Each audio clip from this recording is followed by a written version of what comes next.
तो hey guys, मेरा नाम है राज मिश्रा और आप देख रहे हैं राजवीर F50। सो गाइस, इस वीडियो में बात करेंगे हम लोग कुछ ऐसे टॉपिक को लेके जो काफ़ी कॉमन है। जो भी न्यू बिगिनर्स होते हैं जो जिम ज्वाइन करते हैं तो उनके माइंड में काफ़ी सारे डाउट्स होते हैं कि उनको क्या करना चाहिए क्या नहीं करना चाहिए। सो इन्हीं सारी चीज़ों को लेकर मैं कुछ 10 टॉपिक्स कवर करूँगा जो आपके लिए हेल्पफुल होंगी अगर आप बिगिनर हैं जिम जाने के लिए।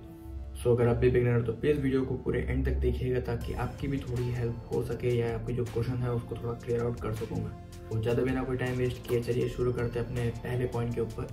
बट अगर आप नए हैं तो प्लीज़ वीडियो को एंड तक देखना, 1 से लेकर 10 पॉइंट तक देखना, क्योंकि हो सकता है ये आपकी 5 से 10 मिनट की वीडियो आपके लिए थोड़ी हेल्पफुल हो जाए अगर आप बिगिनर हैं तो। सो कोशिश करना कि आप एंड तक देखें।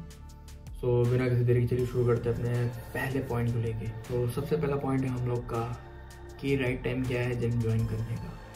सो जो भी बिगनर्स होते हैं स्टार्टिंग में जिम ज्वाइन करते हैं तो उन लोगों को बहुत मन में डाउट्स रहते हैं जिम को लेके कि अगर वो जिम ज्वाइन करते हैं तो क्या उनकी हाइट रुक जाएगी या जो भी ग्रोथ है वो रुक जाएगी, क्योंकि बहुत से लोग कहते हैं कि इस एज के बाद जिम ज्वाइन करना चाहिए। तो ये सारी चीज़ें मिथ हैं। रियल फैक्ट ये है कि आप जिम कभी भी ज्वाइन करें, चाहे आप अंडर 14 हो, 13 हो, 15 हो, ठीक है, तो उसमें आप जिम ज्वाइन कर सकते हैं। ये आपके लिए बेनिफिशियल है और ऐसा कुछ नहीं होता कि ग्रोथ रुक जाती है। मैं कहता हूँ ग्रोथ बढ़ जाए, क्योंकि एक फिजिकल एक्टिविटी कर लेने से आपकी बॉडी ग्रोथ रुकती नहीं है, उल्टा बढ़ती है। इनफैक्ट मेरी हाइट जो थी ऑलमोस्ट 9 तक बहुत रुकी हुई थी, जो मैं 10 से ऑलमोस्ट ये बोल सकते हैं कि 9 एंड से मैंने थोड़े आउटडोर गेम्स खेलना चालू कर दिए। क्रिकेट हो गया, वॉलीबॉल हो गया, फुटबॉल हो गया, सारे खेलना चालू कर दिए, जिसकी वजह से मेरी हाइट काफ़ी ग्रोथ की है। तो ये नहीं कह सकते कि अगर आप फिजिकल एक्टिविटी कहीं दे रहे हो तो आपकी ग्रोथ रुक सकती है। तो अगर आप बिगिनर हैं, अगर आपने जिम ज्वाइन करने का सोचा है या आप सोच रहे हैं तो प्लीज़ ज्वाइन कीजिए, मैं रिक्वेस्ट करता हूँ, ठीक है। सो हम लोग का दूसरा पॉइंट है अनकॉन्फिडेंट फील करना। सो बहुत कॉमन चीज़ है। अगर आप कोई भी नई जगह पे जाते हैं, जो भी नई चीज़ देखते हैं तो थोड़ा सा उसको लेके सेल्फ डाउट होता है कि क्या मैं उस जगह पे फिट हो पाऊँगा कि नहीं हो पाऊँगा। तो ये बहुत कॉमन है। तो इसमें आपको, और मैं एक चीज़ बता दूँ, अगर आप कहीं भी नई जगह जाते हैं तो ये सेल्फ डाउट सिर्फ आपके मन में होता है कि आप कहीं फिट हो पाएंगे कि नहीं हो पाएंगे या लोग क्या सोचेंगे। बट रियलिटी में लोगों को 1% फ़र्क नहीं पड़ता कि आप जिम ज्वाइन किए हैं, आप बॉडी बना रहे हैं, कुछ भी कर रहे हैं। तो एक तरीके का मिथ है कि आपके दिमाग में जो चलता रहता है कि लोग मेरे को देख रहे हैं, सोच रहे हैं मेरे बारे में कि ये छोटा लड़का है, या कोई भी हो जिसकी, चाहे वो फैटी हो, स्किनी हो, कोई भी हो, कि उसको लेके जज करेगा। तो ऐसा बिल्कुल भी नहीं होता। आपको बस थोड़ा कंसिस्टेंट रहना पड़ेगा स्टार्टिंग टाइम में, क्योंकि ये सेल्फ डाउट्स बहुत होने वाले हैं आपके माइंड में अपनी बॉडी को लेके, ठीक है। सो थोड़ा कॉन्फिडेंट फील करना पड़ेगा आपको। सो हम लोग का तीसरा पॉइंट है trying to learn more. Basically होता क्या है, अगर आप जिम ज्वाइन करते हैं तो मैक्सिमम चांस है कि आपको उसकी उतनी नॉलेज नहीं होगी जितना एक इंटरमीडिएट या एडवांस लेवल पे जो लोग वहाँ पे पहले से कर रहे हैं। सो आपके लिए हर एक्सपीरियंस नया होने वाला है, चाहे वो मशीन के ऊपर पहला वर्कआउट करने से लेके आपकी पहली डाइट को लेके, ठीक है। तो कोशिश ये करना है कि आपको चीज़ों के बारे में जानने की थोड़ी इच्छा होनी चाहिए कि आप उसको चीज़ों को लेके जानें कि हाँ भाई डाइट क्या होती है, फॉर्म कैसे सही किया जाता है, कौन सी चीज़ें नहीं करनी चाहिए, क्या करना चाहिए। इन सब चीज़ों को लेके आपको बहुत थोड़ा केयर करनी पड़ेगी।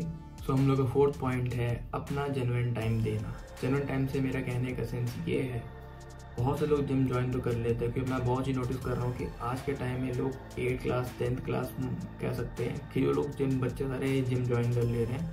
अच्छी बात है, जिम ज्वाइन करना चाहिए, क्योंकि ये जो ट्रेंड चल रहा है आजकल इंस्टा पे, इतनी सारी वीडियोज़ रील आ रही हैं जिम से रिलेटेड, लोग काफ़ी मोटिवेशन फील करते हैं कि हाँ भाई मेरे को जिम जाना है, मेरे को जिम ज्वाइन करना चाहिए। तो अच्छी बात है जिम ज्वाइन करना, कोई बुरी बात नहीं है। पर आप जिम ज्वाइन कर रहे हैं तो पहले रीज़न आपको पता है कि आप जिम क्यों ज्वाइन कर रहे हैं। अपने आप से एक क्वेश्चन पूछना है कि भाई क्यों ज्वाइन करना है मेरे को, ये इंस्टा रील देख के तो नहीं ज्वाइन करने का मन करना चाहिए। सो अगर आप शो ऑफ के लिए ज्वाइन करना चाहते हैं तो मैं कह रहा हूँ बिल्कुल मत कीजिए।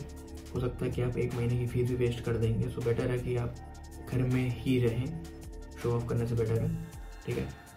और अगर आप जिम ज्वाइन कर रहे हैं तो प्लीज़ अपना जेन्युइन टाइम दीजिए वहाँ पे, 1 से घंटा 2 घंटा जो भी आपके पास टाइम अवेलेबल है देने के लिए, आप उतना टाइम उसको दीजिए। तो हम लोग का 5वां पॉइंट है consistent at least 3 month of starting, ठीक है। जिम ज्वाइन करना कोई मामूली बात नहीं है और कोई बड़ी बात भी नहीं है। सो अगर आप जिम ज्वाइन कर रहे हैं तो आपको कंसिस्टेंट होना पड़ेगा।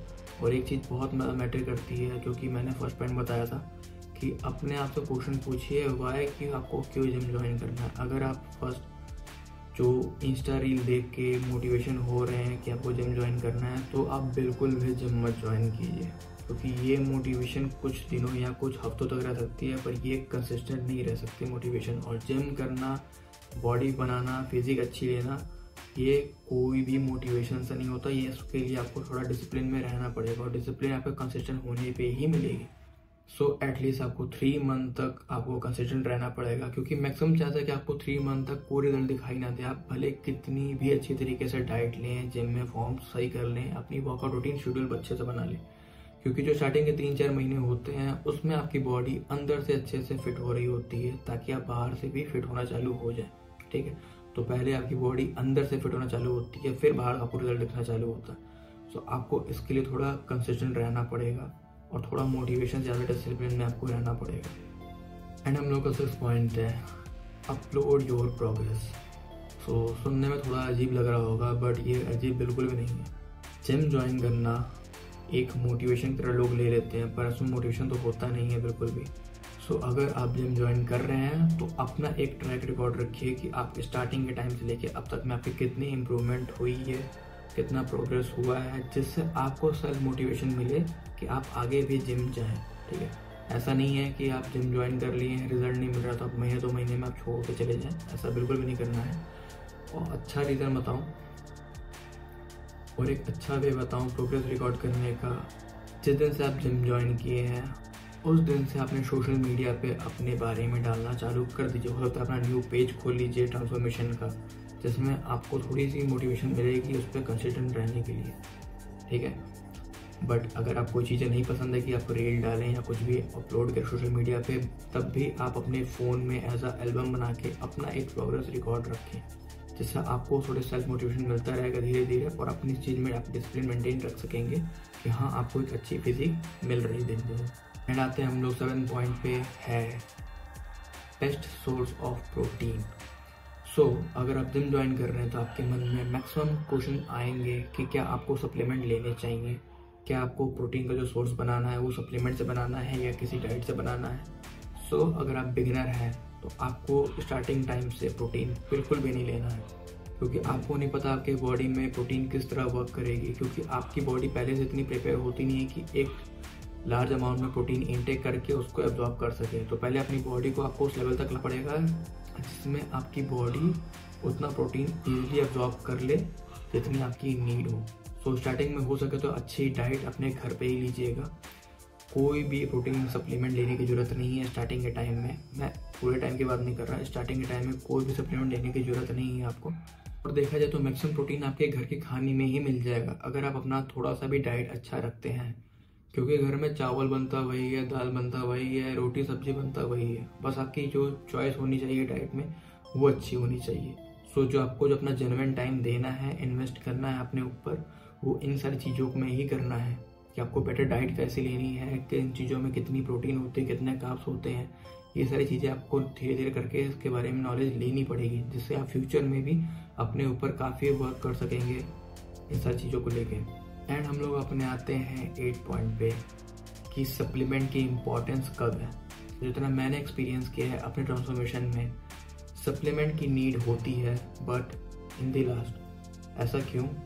देखिए, सबसे पहले आपके पास राइट सोर्स ऑफ प्रोटीन जो होता है वो आपके घर में ही मिलता है, जो कि आप अपने खाने से ले सकते हैं। सो अगर आपका कोई गोल है अपने बॉडी वेट हिसाब से, आपको पहले अपना प्रोटीन इंटेक निकालना पड़ेगा कि आपको कितना प्रोटीन चाहिए।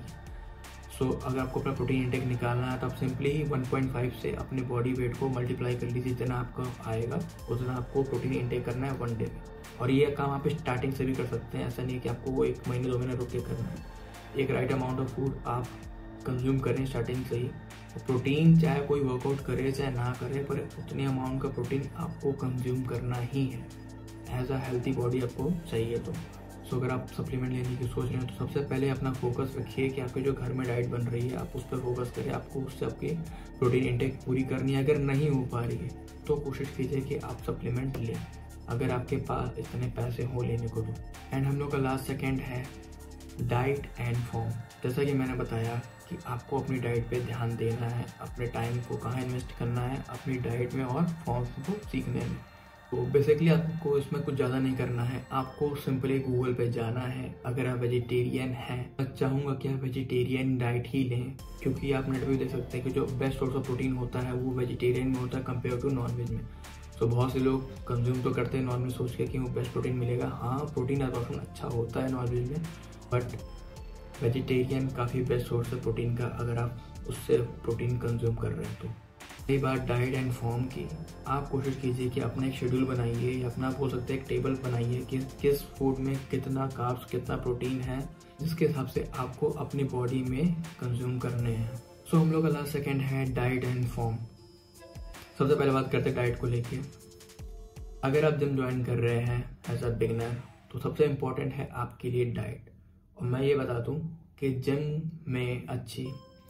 जिम में अच्छा वर्कआउट करना ही सबसे ज़्यादा इम्पोर्टेंट नहीं होता, उससे 2 गुना ज़्यादा इम्पोर्टेंट होता है अच्छी डाइट लेना। अगर आपकी डाइट इतनी सी है और आपकी मेहनत इतनी सी है तो कोई फ़ायदा नहीं होने वाला, आपके बॉडी या फिजिक में कोई इम्प्रूवमेंट या कोई आपको चेंजेस देखने को नहीं मिलेंगे। तो सबसे इम्पोर्टेंट है ये रेशियो मान के रखिए कि आपकी 70% डाइट होती है और 30% आपका वर्कआउट शेड्यूल होता है, जो आप कैसे वर्कआउट फॉर्म में या कैसा वर्कआउट कर रहे हैं। तो सबसे आपको इम्पोर्टेंट ध्यान देना है अपनी डाइट को लेके।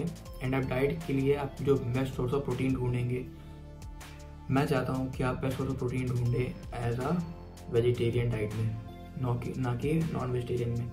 नॉन वेज लोग कंज्यूम करते हैं इसलिए ताकि वो नॉन वेज में जो प्रोटीन होता है वो ईजिली एब्जॉर्ब हो जाता है बॉडी में, और थोड़ा वेजिटेरियन में टाइम लगता है। पर ऐसा नहीं है कि वेजिटेरियन में जो प्रोटीन होता है एब्जॉर्ब नहीं होते, उसमें भी कई सारे फूड्स होते हैं जो ईजिली एब्जॉर्ब हो जाते हैं compare to non veg. So better होगा कि आप थोड़ा सा गूगल करें इस चीज़ों को लेके, थोड़ा टाइम इन्वेस्ट करें इन सारी चीज़ों को सीखने में कि आपके डाइट में कौन सी चीज़ें आपको ऐड ऑन करनी चाहिए, कौन सी चीज़ों को रिजेक्ट करनी चाहिए। एंड अपने फॉर्म्स को लेके भी आपको कई सारे आपको चार्ट्स बनाने पड़ेंगे कि आपको कौन से शेड्यूल में कौन से वर्कआउट प्लान रखने हैं एंड उसमें कैसा फॉर्म होना चाहिए। सो अपना टाइम ज़्यादा मैक्सिमम इन्वेस्ट कीजिए इन सारी चीज़ों में, इन सबको सीखने में। एंड हम लोग का लास्ट पॉइंट है फाइंड योर जिम बडी। जी, क्योंकि जिम बडी का भी उतना ही इम्पोर्टेंस है जितना आपका एक प्रोटीन का इम्पोर्टेंट है आपके बॉडी ट्रांसफॉर्मेशन में। सो बेटर है कि आप अपना एक जिम बडी ढूंढे। इसकी इम्पोर्टेंस क्या है मैं बताता हूँ। हम लोग ने भी स्टार्टिंग में आज से 5-6 साल पहले 7 से 8 लोगों ने ज्वाइन किया था जिम, एंड आज की डेट तक हम लोग 2 लोग ही हैं, एंड जो बचा वो मेरा बेस्ट फ्रेंड ही है। क्योंकि हम लोग ने स्टार्टिंग से लेके अभी तक हम लोग ने अपना प्रोग्रेस रिकॉर्ड रखा है कि हम लोग कितना इम्प्रूव कर रहे हैं, हम लोग की बॉडी फिजिक में क्या क्या चेंजेस आ रहे हैं। सो हम लोग का एक बेटर पॉइंट ये है कि हम लोग साथ में वर्कआउट करते हैं तो थोड़ा मोटिवेशन मिलता है जिम जाने का भी। जिम बड़ी होने का सबसे बेस्ट रीज़न मेरे को ये लगता है, जैसे सुबह होती है तो मन में एक डाउट आता है, यार आज जिम नहीं जाएंगे, आज थोड़ी बॉडी में फटीग है, सोरनेस है या थोड़ा बॉडी पेन है, आज ना करके कल करते हैं। बहुत इन दी एंड में उसका कॉल आता है कि मैं जिम के लिए निकल रहा हूँ, जल्दी चले आओ। फिर लगता है यार चलो चलते हैं, कुछ नहीं होगा, देखा जाएगा जो जिम में होगा। सो एक ये बोल सकते हैं कि ये आपको थोड़ा हेल्प करता है थोड़ा डिसिप्लिन होने में, या बोलते हैं कंसिस्टेंट रहने में। मेरे को सबसे बेस्ट चीज़ लगता है जिम बड़ी होने का आपके जिम में, जिससे आपकी काफ़ी हेल्प होगी, क्योंकि वो आपको सपोर्ट भी कर सकता है और आपकी हेल्प तो करेगा ही करेगा।